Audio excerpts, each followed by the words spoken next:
said, I was listening to you carefully, that after finishing your degree, you were taken to Nipa to learn. Yes. One day I was playing golf with the late Bruce Munyama. Okay, yeah, the lawyer. May so rest in peace. He was Foreign Affairs Permanent Secretary in the Independence, at Independence. He said to me, Pastor Chiluba, in those days, you would not write a letter as a civil servant without concluding by saying, most obliged. Exactly. And every letter had a standard, how to write it. Exactly. But now, most of the civil servants are cadres.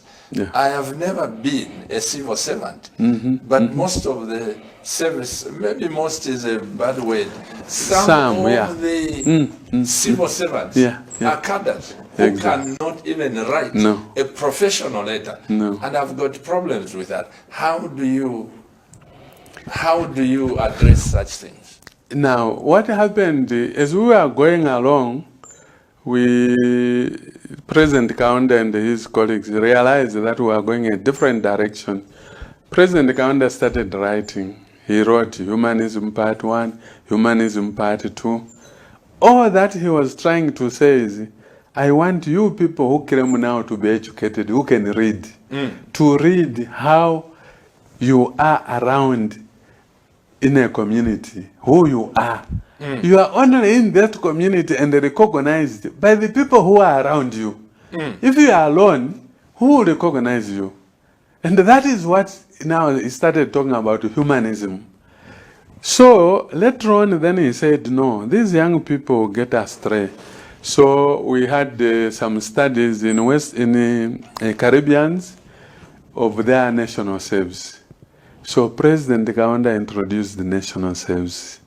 The idea was, let these people, young people, go to a place where they will be taught what it means to be a Zambian. And that is how national service was brought. But instead of just learning about the theories and the theology and so on of Ubuntu and so on, he said, I want them to start producing. Now, they started producing, but again, some of them who didn't go through that system, they didn't know how really and what that system was meant to be. If you go around now, Pastor Chiluba, and you find a civil servant, perhaps, let's say, 10 years younger than me, 5 years, their behavior is different from the young people now. The national service was to inculcate this idea of patriotism, nationalism, that you are a Zambian, and this Zambia has geographical boundaries, and it's your responsibility to after this Zambia and anybody in this country called Zambia. Now, what became a problem, I think we had 1 year when I think cholera broke in some of the camps. So people recommended closing the national service. And really, one would say, by the time late Mwanawasa was thinking of having cleared the balance sheet of Zambia now with no debt, what are we going to do with the people now?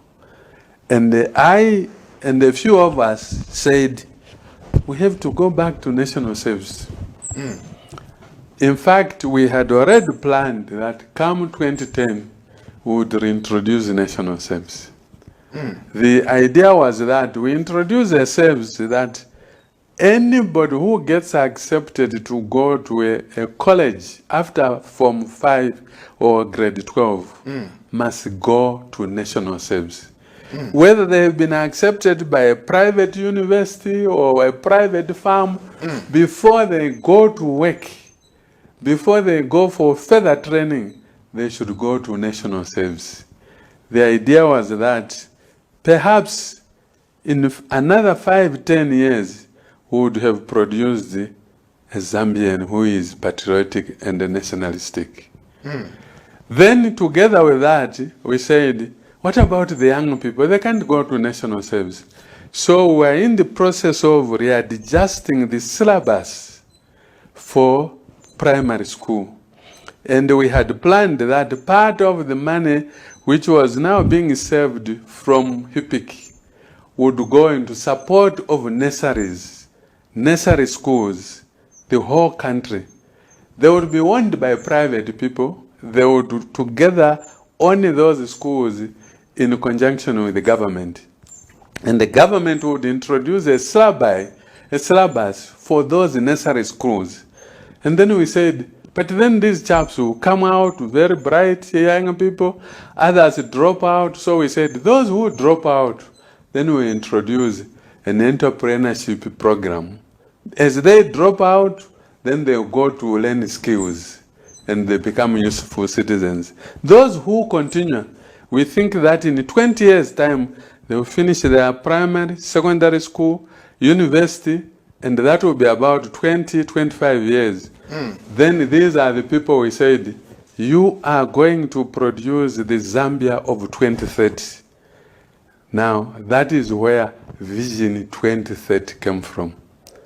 We wanted to trace a chap who started nursery school in 2010. After 20 years, they finish university. There must be an engineer who understands what Zambia is. So, is that program being implemented? Because when you are leaving office, Honorable, you people who work in secular offices, or you've worked there, there is a program called handing over. That's right. Did you hand over to the Minister of Finance who took over? Did you hand over that vision or document, Vision 2030? Because the way you have explained it to me, that's when it has made sense. I just knew Vision 2030. I didn't know where it was coming from. Now, to start with the skills development, we already had a lot of skills training institutes around. So what we did was, the first people to benefit out of the HIPIC savings were going to be people coming out of these trades institutes.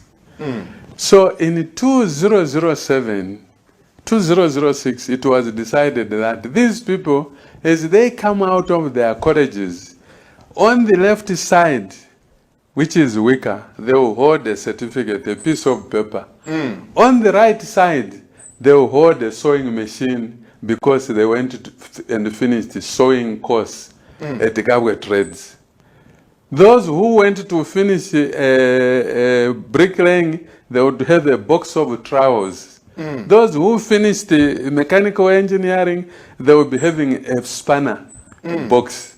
And in 2007, Pastor Chiluba, you won't believe it, we managed to equip 3,000 graduates of trades institutes with the equipment and the tools of their trade.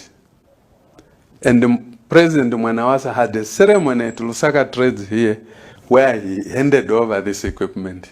And we said, this is the beginning. From now, anybody who finishes a course at a trades institute, whether that trades institute belongs to the Catholic bishop, or it belongs to some other institution, or to some clever guy who has started it, as long as it was registered by government, we are going to equip the graduates with the tools of their trade. Now, the idea was this. If you have so many of these young people, and they are from all over, 5 of them find themselves in Mongu, and they did carpentry. Those guys, with the tools that they were given wherever they graduated, they would go to Mongu Trades Institute, report themselves there, and then the institute would help them to register a public company. The 10 of them would register a public company. And then from there, all works which is required on government assets, these are the chaps whom we would say, go and repair the secondary school at whatever it is at Sananga. There would be already people with the knowledge. They have now tools and they have a job to do. So that after so many years, these guys would become now very big companies. They could take on any job. In fact, in that year, we had three guys who finished in mechanics.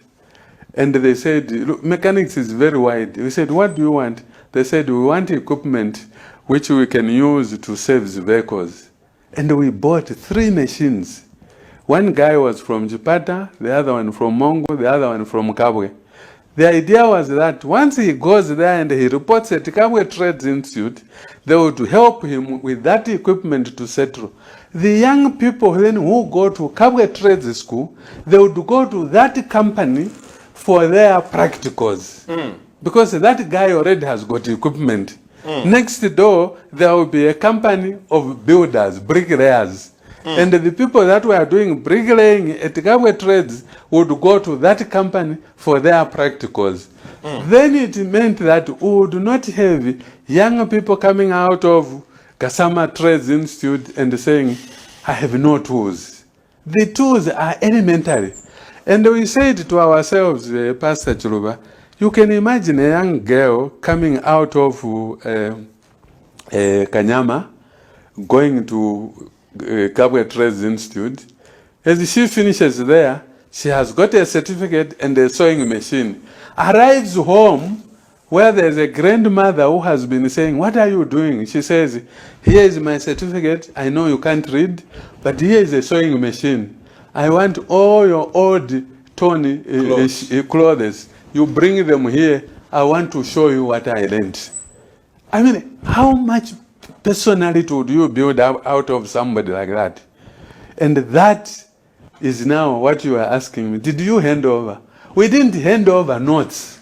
We practically did this in 2007. And the money was there, which was no more going to the World Bank, no more going to Japan to pay the loans. It was there. And we had said, all these projects then will make sure that somebody who is able to start making plates, they will start making plates, HIPIC project. HIPIC project. After 10 years, 20 years like now, you would be able to go to a secondary school or to a hospital and find done by HIPIC project number so and so and so. Right now, Zambians don't know that where we are now, we were there before.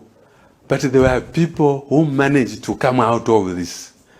And that was basically... I want you to repeat what you have said, Yes, Honorable. Pastor. It gives a lot of hope to me.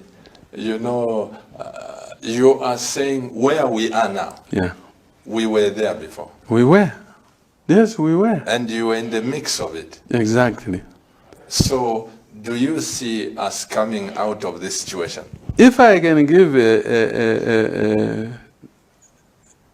a condition, if you are able to get to some civil servants, even 10 of them, select them, go to somebody responsible for them, and say, for the next 9 months, we are going to control your interest, your travel, just your travel. These civil servants can be in any field.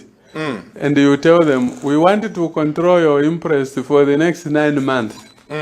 If in 9 months they finish their tours and they've been writing reports, and none of them has stolen 1 kwacha, then you come to me and I'll say, now we are going in the right direction.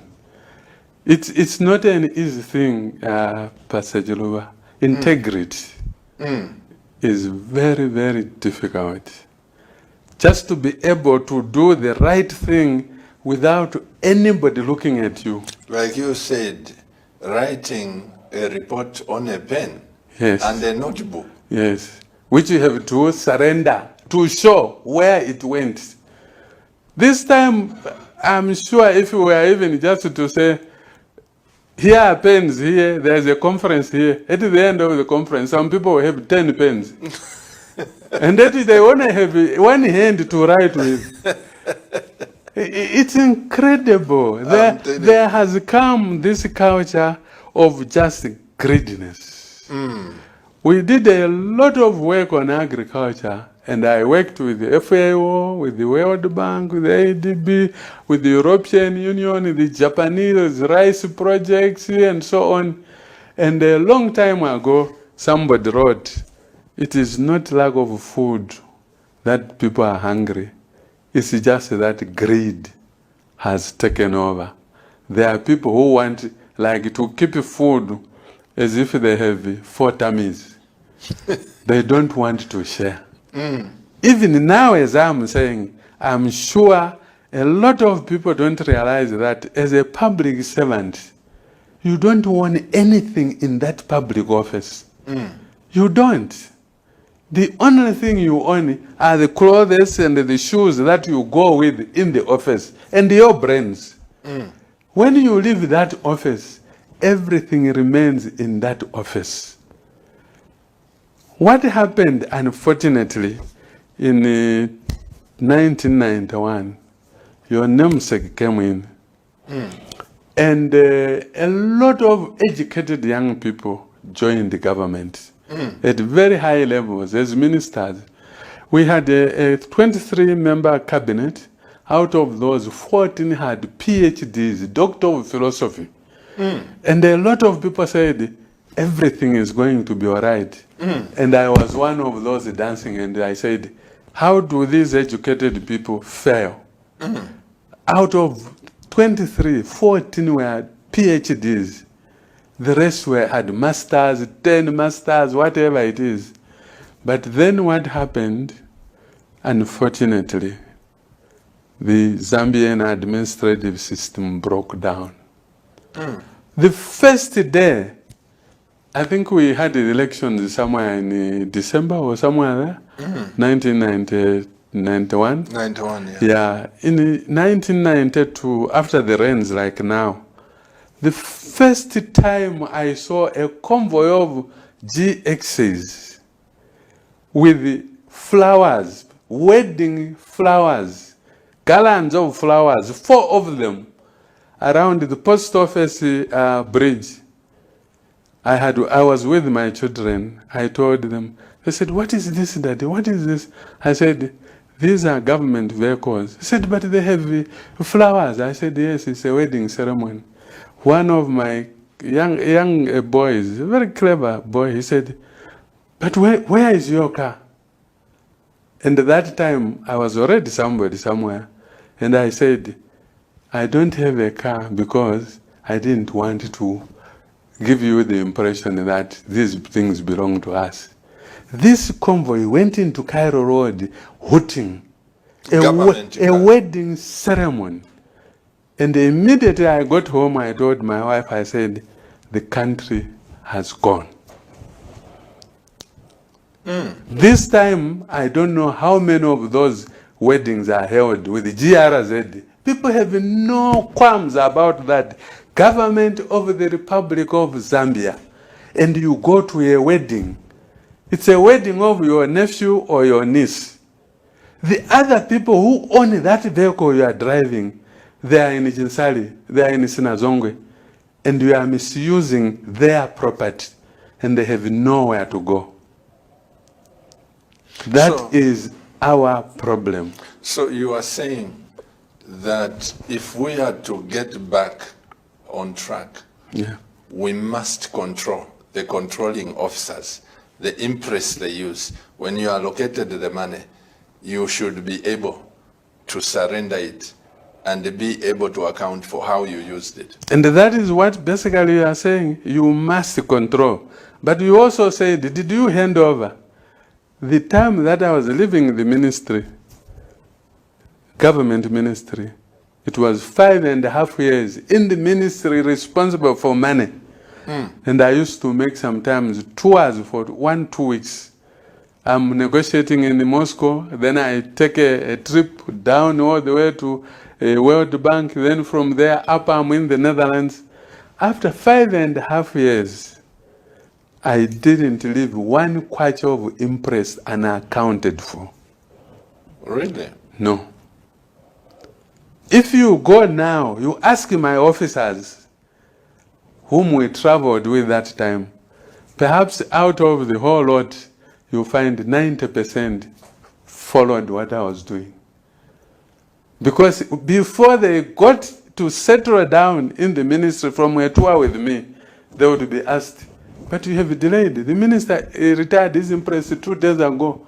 Where have you been? No, sir, because I was given another job. Next time, we are going to deduct your money. And they were doing that. This time, Pastor Chiluba, I wonder who is doing that. Most likely, even my officers, they discovered that not retiring an impress is the norm. And they just say, who report to parliamentary? I never went to parliament, even for my ministry, to report an retired impress. No. It isn't my money. The money is that, here is the money. You go to World Bank, like now it's spring meetings. You go to World Bank, this is all you can spend. When I come, I say, here are the receipts. I was in this hotel. What amazed me, Pastor Chiluba, is that as I was going into the office, the first trip I made, my officers were saying, which hotel do you want to live in London? I said, me, I have never lived in London for more than 1 day, so put me in any hotel. And then they brought names of the hotels. I decided I'm going to check with the High Commissioner there. This hotel, where is it? They tell me, it's about 5 kilometers from the town. How much is it? Oh, 1,000 pounds. I said, not this one. By the time I called my officers, I said, how do I go to London on government business, go in a hotel 5 kilometers out of 5 kilometers away from the High Commission, and I'm paying 1,000 pounds per day? What job are you sending me for? I will be spending most of the time talking to the people, not in the hotel. This 1,000 pounds, the bed is there, is as good as mine here. Why should I take this money? And one of the officers just said, oh, Minister, I said, I'm sorry. I used to live in a hotel across the High Commissioner. Across the High Commissioner. That's where I used to live. And that meant when I was at the hotel, I could easily walk across and go and have a chat with the High Commissioner on what I have done. Like I say, and like you said, were there handover notes? There were not only handover notes, there were demonstrations.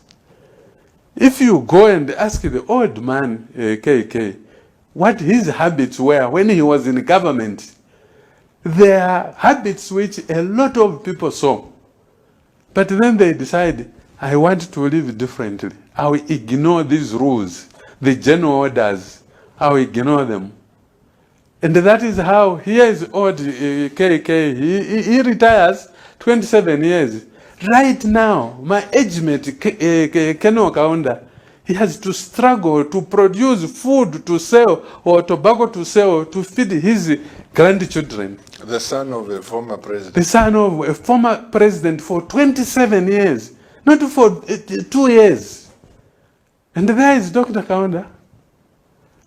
I haven't heard anybody saying, I found Dr. Kaunda in a hotel in Cape Town, and they were telling me, this is his hotel. No. So the public service broke down, may his soul rest in peace, when FTJ came in power. The young people just went and they said, we have no more whites to chase us. We have no more freedom fighting to do. We are going to enjoy ourselves.